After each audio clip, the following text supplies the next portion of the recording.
Bon, donc aujourd'hui avec Valentin. Ouais, bonjour. Enchanté Valentin. Enchanté. Bon, du coup, Petite 308 GTI, Elite 6 Turbo, 270 chevaux pour les specs, 0 à 100 en 6 secondes, pour ceux qui veulent tout ah ouais, direct, exactement les chiffres. tu tapes direct dedans. Excellent. En 6 secondes sur le papier, bien évidemment. Que dire dessus? Voiture plutôt bien vendue, mine de rien, ça a été très bien vendu par Peugeot, on en voit assez régulièrement, c'est pas si rare. Mais, On en voit trop même. Mais je trouve ça quand même un petit peu sous-coté. Pour mon avis.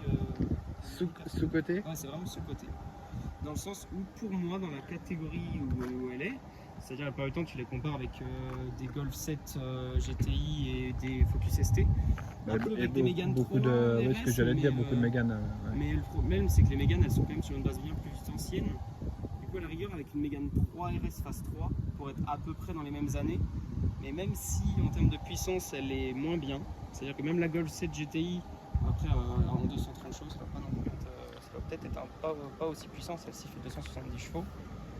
Mais la Focus ST et la Mégane vont marcher plus fort, ça c'est certain.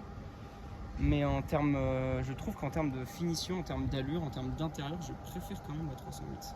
En termes aussi de praticité, mine de rien, tu peux faire un petit peu tout avec. Tu peux aller sur circuit tout en t'en servant en daily de manière simple. Tu as déjà fait du circuit avec cette voiture? Ouais, j'ai déjà fait un petit peu de pouille en Auxois pour ceux qui peuvent connaître. C'est une voiture de papa pressé, on aime bien l'appeler comme ça.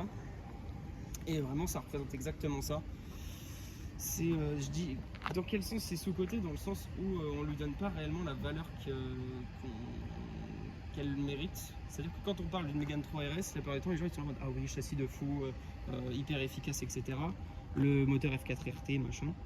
Mais quand on parle d'une 308 GTI, à chaque fois les gens ils se disent oh c'est chiant, il n'y a pas de boîte auto. C'est la seule chose que les gens ils se disent tout le temps. Sérieux? C'est un truc de fou. Les gens ils sont là en mode ouais non. Mais déjà les 208 GTI et 308 GTI, on est d'accord qu'ils les ont sortis que en manuel normalement. Que manuel. Non mais déjà c'est tout le côté sportif justement de la voiture. Enfin bon, ok. Là on aura vraiment entendu tout. C'est vrai qu'une petite boîte auto ça aurait été cool. En option, juste pour nous laisser le choix, ça aurait été quand même sympa. Ouais, t'aurais aimé quand même la. Ouais, je pense que vu que je m'en sers plus en daily, j'aurais aimé. Mais bon, le plaisir sur circuit en boîte manuelle, c'est quand même autre chose. Après, donc là, pour revenir à l'utilisation, toi c'est ton daily, tu l'utilises. Daily. Ok, t'as rien d'autre comme véhicule? Non, j'ai rien d'autre. Justement, je cherchais quelque chose que je pouvais utiliser tous les jours, hyper polyvalent et fiable. Parce que les gens, ils ont tendance à associer son Elite 6 THP qu'il y a dedans, ou un Elite 6 THP des DS3R, 207 RC, 208 GTI et tout le reste. Alors c'est le même bloc moteur, mais celui-ci est totalement différent. Il a un bloc forgé, tout partie au moteur en aluminium, etc. Il y a plus de gicleurs par cylindre, etc. Il y a le turbo plus gros. Il est vraiment totalement fiabilisé. À tel point que la plupart du temps, quand quelqu'un me dit je veux acheter une Peugeot fiable en moteur essence, pour moi c'est la Peugeot en moteur essence la plus fiable qu'il y a actuellement sur le marché. Quand tu vois les 1 litre de PureTech, quand tu vois même les 1 litre système. Après c'est parce que tu as aussi vu que c'est une GTI, forcément c'est forgé aussi. Ouais, mais t'as ça niveau solidité. Avec la 207 RC, le THP était à 175 chevaux. Et en fait c'était le même que le 150, mais avec je crois qu'il y avait un plus gros turbo quand même, mais c'était le même. Et déjà rien que sur le 150, tu avais des problèmes de casse de chaîne, des problèmes de pompe de pression de carburant, des problèmes de pompe à vide, problèmes d'encrassement de soupape, consommation d'huile, c'était la totale. Okay, bon. J'ai eu une DS3R juste avant. Oui, c'est ce que tu disais. J'ai eu tous ces problèmes-là avec le premier. Ok, bon, donc 308 GTI la plus fiable. Pour moi, clairement. Ok. Clairement, ouais. Ah, ça fait plaisir de voir un pro PSA. Ouais, vraiment. Ah là, t'es chaud là. Les gens à chaque fois ils se disent non, c'est pas fiable. Si. Tu peux, là, pendant qu'on est derrière, tu peux me expliquer ce que tu disais tout à l'heure par rapport à la voiture? C'est-à-dire que les gens la reconnaissent pas. Ah oui, à l'arrière. Alors, étant donné qu'elle est déciglée à l'arrière sur celle-ci, étonnamment, les gens ils ont tendance à pas savoir ce que c'est. Ils sont là, ils voient deux sorties de peau. Et ils se disent que c'est forcément autre chose qu'une Peugeot. Et j'aurais pas pensé parce que la ligne est hyper reconnaissable, c'est pas non plus hyper flagrant. T'as vraiment ce que je disais, t'as vraiment les feux Peugeot, t'as tout qui ressort, c'est fou. C'est tout pareil, mais les gens, j'ai enlevé le logo Peugeot, les gens ils sont perdus, je sais pas pourquoi. Et j'aurais jamais cru, hein, On pourra me dire que je mens et tout, mais. Celui-là, moi, c'est mon expérience. le GTI, tu l'as.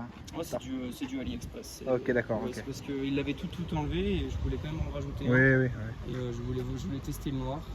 J'en ai racheté d'autres pour les côtés. Je me suis pas encore décidé de savoir si je laisse les chromés d'origine, si je mets que tout en noir et rouge. T'en Pareil, la penses quoi, petite, toi, des logos? De logos, des siglés, tout ça sur ces voitures-là? Ah, le logo, on est d'accord. On était d'accord sur le fait qu'il faut remettre au moins le lion. Tu peux avoir juste l'écriture Peugeot, il me semble aussi. Ouais, bah t'as le lion et l'écriture Peugeot normalement Ouais. aussi. Mais juste le lion, c'est vrai que là, ça fait quand même un gros trou. Un trop gros vide, ouais. C'est ça. Ça fait un trop gros Ouais, trou. c'est prévu. De toute façon, dans tous les cas, Ok. c'est prévu. Et, du coup, j'ai rajouté petite ligne rouge sur le diffuseur arrière parce qu'il est complètement noir Mais c'est d'origine. ce que j'allais dire, c'est toi qui l'as rajouté, le petit liseré. Ouais, enfin c'est Oui. c'est M. Simon qui me l'a fait. Il est plus doué que moi. Et non, ça finit bien. C'est pas trop, c'est pas too much. Moi, je trouve que ça lui donne un très bel arrière. Ça va bien, avec les feux, c'est impeccable. Ouais, donc, donc, ouais. ça pourrait presque passer pour de l'origine, franchement, c'est pas mal. Sinon. Parle-nous de tes jantes. Ah, les jantes. 19 pouces, 235, 35 voilà, c'est classique, elles sont jolies, tu les retrouves que sur ce modèle là. Non, elles sont c'est superbes, cool. Et elles ce sont qui est vraiment le superbes, plus ça. intéressant au niveau des jantes, c'est le freinage avant. Qui est, on va pas se mentir, surdimensionné. Pour ceux qui ont des dimensions en tête, c'est du 388 mm en bol. C'est vraiment overkill. La voiture à vide doit faire 1 tonne 3. C'est vraiment totalement overkill par rapport au poids de la voiture. Et ça a même porté préjudice à Peugeot parce qu'on a eu pas mal de soucis avec les étriers avant. Les pistons ont tendance à se gripper, du coup il faut quand même faire assez attention à ça. J'avais déjà entendu parler de ça. Ouais. Mais sinon ouais, ça freine très bien. Même si c'est pas la meilleure sensation de freinage qu'ils auraient pu nous faire, je pense que c'est pas ce qui était prévu à la base. Mais c'est ce qu'ils ont remis sur les 508 PSE par exemple, c'est exactement les mêmes. Et c'est ce qu'ils ont mis sur le DS7 du président. Ok. C'était voilà. Ok. Non, PSE par contre, bon bah là on va pas s'étaler dessus, mais PSE. Je sais pas, Oula. trop. Je sais pas, tu vois, bon, je sais pas trop. Je sais qu'il y en a qui disent que ça marche quand même pas trop mal. Et il y en a d'autres qui disent que en fait t'as 225 chevaux quand l'hybride marche. Je t'assure que c'est pas mal. C'est pas mal quand même. Ouais, j'aime bien. Okay. En tout cas, moi j'adore le style. En noir, 508 PSE, merveilleuse. C'est quelque chose, hein. C'est quelque chose. Elle est vraiment quelque chose. Et du coup, Simon, je ne te filme pas, mais dis-moi ce que tu en penses de la PSE. La PSE, j'avais essayé la SW. Ah, en break, ouais, la blanche. Ouais. Ouais, ça pousse bien. Après, c'est pas les mêmes sensations quand même. C'est pas pareil, hein. T'as vu l'électrique qui répond.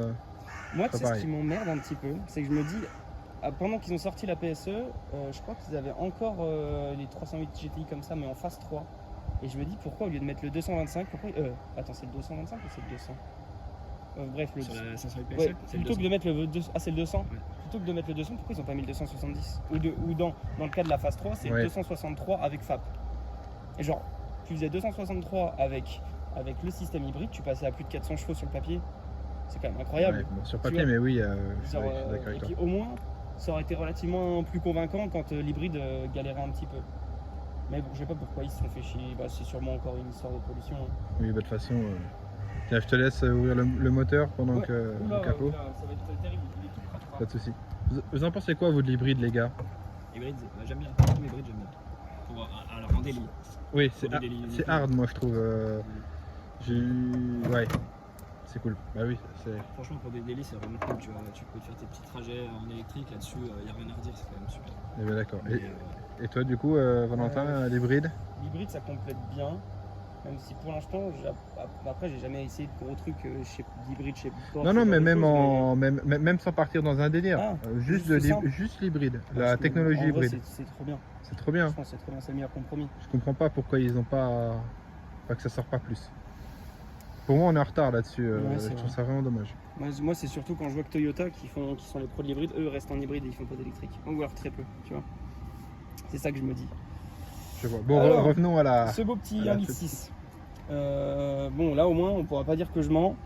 il est complètement crado et vous pouvez voir qu'il n'y a pas un suintement d'huile. Alors que sur les autres, c'est que de ça. Le couvre-culasse qui fuit de partout, le couvre-culasse sur le côté gauche, ici souvent au niveau des durées de turbo, ça fuit régulièrement ici parce que tu as la durée d'alimentation d'huile du turbo qui fuit. C'est le bordel. Elle a combien de kilomètres la tienne là? Celle-ci, elle a 107 000.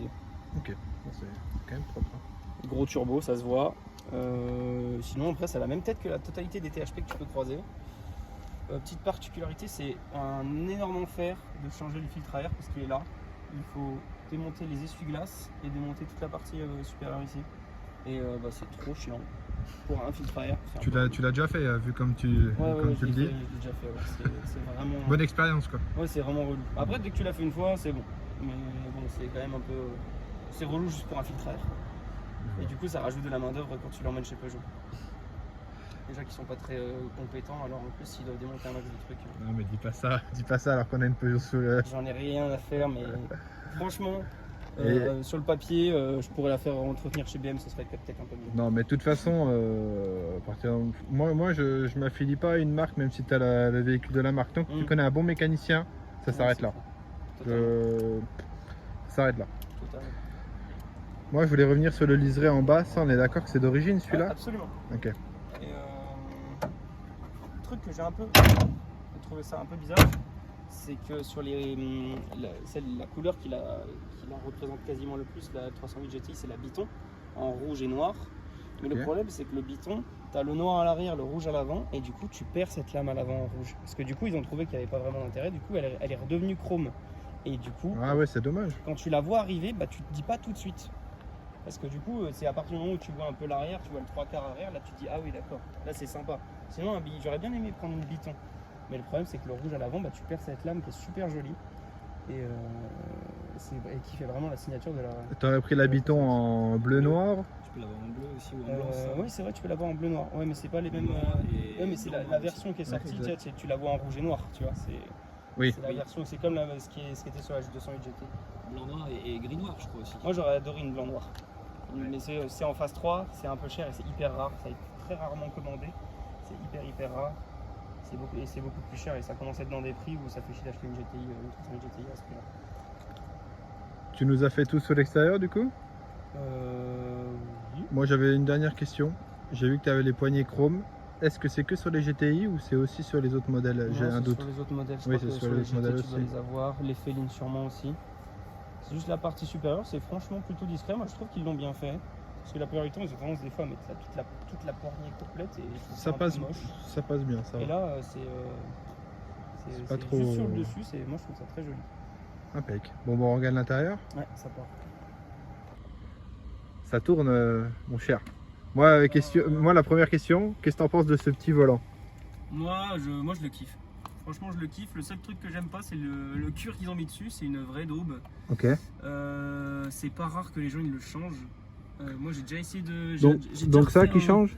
Ouais, le volant complet. Genre ils ont racheté un chez Peugeot, un neuf. Ok. Et pour l'anecdote, c'est le même volant que dans la 208 GTI, mais c'est pas les mêmes commandes ici, qui ici sont en noir brillant et sur la 208 GTI sont en noir mat. D'accord. Et le volant chez Peugeot, celui-ci vaut 350 €, mais le volant de la 208 GTI vaut 259. Donc la plupart du temps, les gens ils achètent un volant de 208 GTI et ils remettent les modules noirs là. Je Ouais. sais pas pourquoi Peugeot ils ont fait ça, mais bon pourquoi pas. Ok. Mais le volant là, du coup, je lui ai déjà fait une petite restauration avec un kit Color Lock pour ceux qui connaissent un petit peu la restauration de cuir. J'ai déjà essayé et franchement, ça reste quand même pas fameux, je trouve. C'est vraiment un gros point noir, surtout que la plupart du temps, tu passes ta vie à le toucher. Alors c'est vrai qu'il colle un peu, c'est un peu relou. Bon, c'est un volant de toute façon. Ouais. Non, moi c'était surtout au début quand ils les ont sortis. Ça, on était tous étonnés que ça soit aussi petit dans une grosse voiture comme ça. Mais en fait, c'est tellement agréable à la conduite. C'est trop bien. Moi, je les trouve parfaits en termes d'ergonomie. Ouais. Je me repère très bien dessus et moi j'adore ce volant. Franchement, je l'adore. Les gens, c'était oui ou non. Et je le préfère même au nouveau de chez Peugeot. Et moi, j'ai une question là, vu que vous êtes des pros PSA. Question bête, hein. Tant pis, on va prendre quand même 2 minutes. Mais les toutes dernières 308, ils ont sorti une phase GTI ou pas? Non, il n'y a plus de GT, je crois. Bon, bah, c'est Et triste. Il y a des spéculations pour une PSE, mais Oui, il n'y a plus de. non, il n'y a plus de GTI de toute façon. Ok. Bon. reprenons l'intérieur. Dommage. C'est bon, je peux rentrer. Bon, du coup, vu que c'est une GTI sur piqûre rouge, Ouais, tableau un de peu bord. partout. Les surpiqûres, les sièges, sauf le petit logo, mais c'est des sièges que tu retrouves quand même dans les GT et GT Line quand t'as l'Alcantara. Donc là, ouais, on a en Alcantara, Alcantara, tissu cuir, il y a tissu. tout. Ouais, il y a tout, ouais. Il y a ok, tout. ok. Est-ce qu'il y a quelque chose qui différencie? L'intérieur, il n'y a pas grand chose qui différencie d'une GT ou d'une GT Line, malheureusement. T'as les mêmes boutons, t'as le même pommeau. Bah, pour moi, il est quand même pas mal. Hein. Ouais, c'est pas mal, franchement, la prise en main est Pas mal. cool. Je sais qu'il y en a qui s'en plaignent beaucoup parce que l'été, il est brûlant si jamais le soleil tape dessus. Ouais, c'est vrai, c'est vrai. Et moi, je suis un Après, maniaque, le multimédia, oui, ça reste le même de toute façon. Ouais. Ouais, c'est un NAC qu'ils appellent ça, c'est Le leur, mo- c'est leur modèle. Le mode sport, du coup, là Ouais, c'est ça, mode sport ici. Ça change cartographie pédale et ça change. T'as un fake bruit dans les enceintes qui est Ouais. moyen. Et d'après la doc Peugeot, t'as quand même le volant qui change de manière de répondre. C'est ce que j'allais dire, tu la sens pas durcir un peu, quelque chose comme ça C'est un grand débat. Ok. D'après la doc Peugeot, c'est le cas. Mais partout sur les forums, ils disent que non. Donc je sais pas. Je t'avoue que moi j'ai l'impression. Non, mais toi, que niveau c'est expérience de. différent. Ouais, voilà, niveau Mais- expérience de conduite, tu trouves que oui. Mais c'est pas assez significatif pour vraiment être sûr à 100%. Ok. Intérieur de porte, quand même, qui est pas mal. Hein. De toute façon, avec Franchement, les surpiqûres, ça va bien. Tu vois, quand tu compares une Mégane 3 RS, bah, la Mégane 3 RS est quand même bien en dessous en termes de finition. Non, puis il y a trop de. Mégane, justement, comme tu dis, elles sont trop surcotées, justement. Extrêmement surcotées. Moi, c'est mon avis. Hein. Ouais, non, c'est vraiment sûr. C'est vraiment mon avis, c'est surcoté de fou. Tiens, je te laisse me montrer l'arrière en même temps. T'as les petits sons Denon. Ouais, j'en ai pas parlé, mais ouais. Les petits sons des nonnes. Petit truc qui peut dénoter, c'est qu'ils ont préféré l'espace du coffre à l'espace arrière d'habitabilité. C'est que tu te rapproches plus de l'habitabilité d'une 208 que réellement d'une berline. Genre, Après, dans faut l'ancienne dire que 308, t'avais plus de place quand même. Ouais, mais il faut dire aussi que les sièges sont énormes. Hein. Ouais. Les sièges avant, ils prennent de la place. Hein. Ouais, c'est vrai. Puis bon, là, moi je suis assez grand, je prends beaucoup de place à l'avant, donc c'est vrai que t'as un peu juste niveau place. Bon, après, le coffre, ça servira pas à grand chose. Non, mais tout mon bordel. Tout le monde connaît. Hein, Par donc, contre, il y a beaucoup de place quand même, mine de rien. Oui, c'est- Par rapport aux concurrents, je crois qu'elle est mieux en termes de coffre. Mais Peut-être ça, pas la Mégane 3. ça parce que c'est une t'as vraie pas de place, bagnole hein. pour partir en vacances, moi, je trouve, tu vois. Ça va. Oui, ça va, c'est pas mal. Moi, j'aime À bien. deux. À deux. Non, non, tu peux y aller à 4. Ouais. À 4, ça se fait, mais. 400 trop d'affaires. Ouais, c'est ça. Après, je n'irai pas à la montagne quand même avec. Les compteurs, il y a un débat aussi. Mhm. Faut bien entendre parler. On les verrait pas, soi-disant. Ah, bah, c'est petit. Je sais que ma compagne, quand elle conduit, bah, elle voit pas le compteur central qui affiche en fait l'heure en digital. Et le truc, c'est que bah, tu as toujours le compteur de gauche qui t'affiche l'heure, enfin la vitesse, qui t'affiche la vitesse Bien sûr. avec la petite flèche là, et avec l'aiguille. Et genre, je lui ai juste dit, mais tu vois l'aiguille à gauche? Et elle a fait, ah ouais.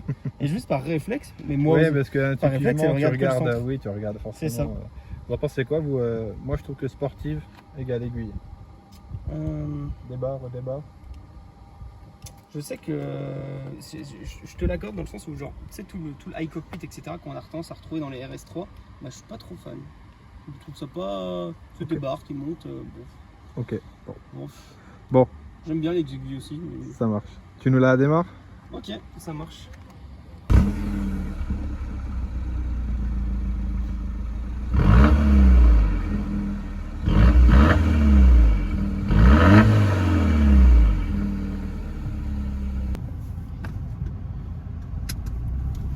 Donc, rapidement, parlons au niveau consommation.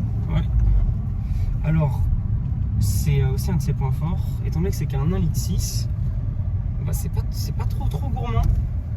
Genre là, bah tiens, depuis que je l'ai, j'ai fait du 7,4 litres sur mes 10 derniers kilomètres. C'est franchement raisonnable. Je tape facile 600 bornes avec un plein, donc Ah ouais, d'environ, ça va, ça 45 litres. T'es plus, bon, il est un peu optimiste le truc de conso, t'es un peu plus proche des 8 litres quand même. Mais franchement, ça va. Autoroute, je me pose pas de questions. Je sais que je peux aller à peu près n'importe où, surtout depuis là où on est. Non, mais c'est correct. Donc, en mixte, hein, de toute façon, là, les 600 km. Ouais. En mix, tu es un peu plus de 8 litres, 8-9 litres. Ok, ouais, mais ça va être vraiment correct. Ouais, non, c'est hyper Franchement, C'est franchement hyper correct. pour un réservoir de combien de litres? 54. 53 pour être exact. Ok, ouais, non mais ça va, il y a une bonne cinquantaine. Ok. Ouais, c'est ça. C'est pas les réservoirs à la con là, même pas 40 litres. Ça fait tout doux. Ouais, vas-y, pas de soucis. Ce que j'aimais beaucoup dans ces voitures-là, tu vas me dire logique, mais il est très insonorisé. Genre vraiment. Non, Oui. moi je l'ai trouvé. Ça, j'ai pas l'impression qu'elle se distingue réellement. Ok, bah après moi j'ai eu que des trucs d'il y a 30 ans, tu vois. Donc, Ah oui, d'accord. Ok. forcément, quand tu roules un vieille Jag à la con et puis que tu passes sur des véhicules comme ça, il y a une différence. Ouais, c'est sûr que ça se comprend.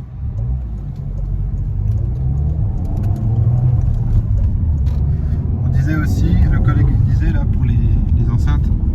Ouais, petit pack audio Denon. Moi, je sais que pour une voiture, moi, si j'avais pris une Mégane 3RS, j'aurais pris le pack Bose. Si j'avais pris une Focus ST, j'aurais pris le pack Sony. Moi, c'est trop important d'écouter de la musique, je trouve, dans la voiture. C'est plus important. J'en écoute tout le temps. C'est vraiment un truc que j'écoute tout le temps en permanence. Alors, ouais, pour moi, il me faut un bon système son. On se rejoint. Ça concurrence Bose. Je n'ai pas trop essayé le Bose dans la Mégane. Il est moyen, franchement. Le Denon, il est moyen. Ouais. Ça fait le taf. Mais là, c'est ce que tu as de plus haut de gamme sur ces modèles-là. Ouais, c'est ce que tu as de plus haut. Ouais, donc dans T'as le tous les caisson cas, dans le coffre. Mais dans tous les cas, ça vaudrait pas le coup de. Ouais, non, ça vaudrait pas trop. Bon, ça va. Donc, franchement, ça suffit. Je suis pas non plus un très grand mélomane, etc. Mais.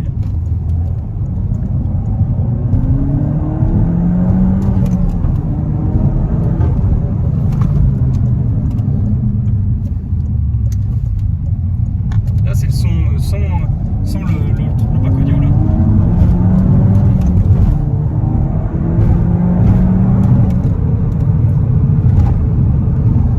Tu vois, c'est pas trop mal. Ça fait beaucoup plus de bruit de l'extérieur, on se rend pas compte. Mais avec la suppression de l'intermédiaire, c'est vraiment. Pour moi, ça me va. C'est pour un daily. C'est coolos. Ah non, c'est très correct. Hein. C'est coolos. Là, du coup, je t'avais pas demandé, mais juste niveau cote, à l'heure actuelle, tu sais combien que ça cote à peu près si on se référence dans les 100 000 km toujours? Bah là, avec ces options-là, je sais que je peux la revendre dans les 20 000 euros, je dirais. Ça me ferait un peu chier de la revendre moins de 20 000. Que dans les 20 000 euros? Ouais, ça vaut pas très cher. Oh, j'aurais pensé à un bon 25. Oh, non, ça vaut pas très cher. 20 000 euros, et encore, c'est parce que j'ai l'autoradio de phase 2, donc j'ai l'Android Auto et le CarPlay. Ok. J'ai le pack Denon, j'ai le toit panneau. Mais dans les 100 000 km, sans toit panneau, sans Denon, t'en trouves à 18-19 quoi. Ok, moi je suis super étonné. Je pensais quand même que ça tenait la cote. Ouais, c'est ça. Moi, celle-ci, je l'ai achetée il y a 2 ans. Avec 80 000 km, je l'ai achetée 19 200. Ok. Donc, ça tient la cote. Pour la voiture que c'est, après, tant mieux, j'ai envie de dire. Franchement, c'est tant pas mieux. cher. Hein. En fait, c'est ça le truc, c'est que c'est sous-coté parce que aussi, c'est pas cher. Une Mégane 3RS, c'est hyper cher maintenant. Mais tu vois, moi je Pour une voyais, phase 2, je voyais tout ça éclaté. moi je voyais vraiment ça d'un autre œil niveau tarif, tu vois. Là vraiment je voyais ça 25, 27, large. Ah non, justement, c'est pas cher. Tu vois, tu sens qu'il y a un rond en plus avec le mode sport parce que il y a une sorte il y a les enceintes qui jouent un peu. Mais Ouais, c'est vraiment léger. dès que tu mets une ligne, tu l'entends plus.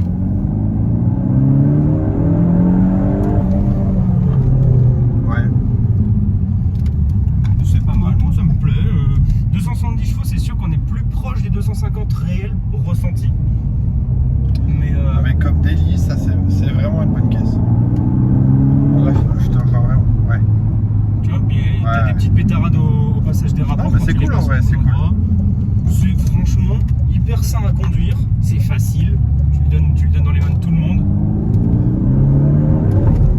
Tu vois, clac, à chaque passage de rapport, si tu le passes un peu avant 6000, c'est tranquille. Donc toi tu lui verrais pas de défaut en vrai sur cette caisse. S'il y avait un... Si, mais quand même la finition est pas au niveau d'une allemande. Le 1,6 Ouais, litre mais là- c'est quand même un peu trop léger. Mais putain, au prix. Non mais si on se référence sur des françaises, Sur des françaises, on est d'accord que... il n'y a pas mieux. Voilà, ok. Clio 3 4RS, pour ce qu'on a vu, Clio 4RS, l'intérieur est horrible. Une Mégane 3RS, c'est horrible. Là, c'est un scénic à l'intérieur dans la Mégane 3. C'est vraiment horrible. Je fais un petit tour pour refroidir. Et française. Faut viser une Mégane 4RS, mais t'es Ouais. pas Mais là, une Mégane 4RS, t'es tout de suite à 35 000 euros, quoi. Ah oui, ouais. Minimum, c'est abusé. Là. T'as une Trophy R, tu dépasses les 40 000 euros. Genre, t'es là, tu peux acheter une RS3 à côté, ça n'a aucun sens. Ouais, c'est clair. Ouais, là, c'est clair que. Mais là, ouais, Peugeot, Renault, ils sont quand même vachement touchés hein, sur les derniers modèles qu'ils ont sortis. Comment ça ? Niveau tarif, je trouve. Ah ouais, c'est fou. Bah, quand tu vois, comme tu dis, là, si tu pars sur les Allemands, ouais, il y a des Allemandes d'occasion pour le prix qu'ils sortent des voitures. c'est ça. Quand tu es aux alentours des 30 000, bah voilà, tu peux avoir une Audi TTS qui fait déjà 310 bourrins, des boîtes auto, DSG, voilà, c'est sympa. Tu as eu des S3 à côté, un peu plus de 30 000. Là, tu peux essayer de taper quelques RS3.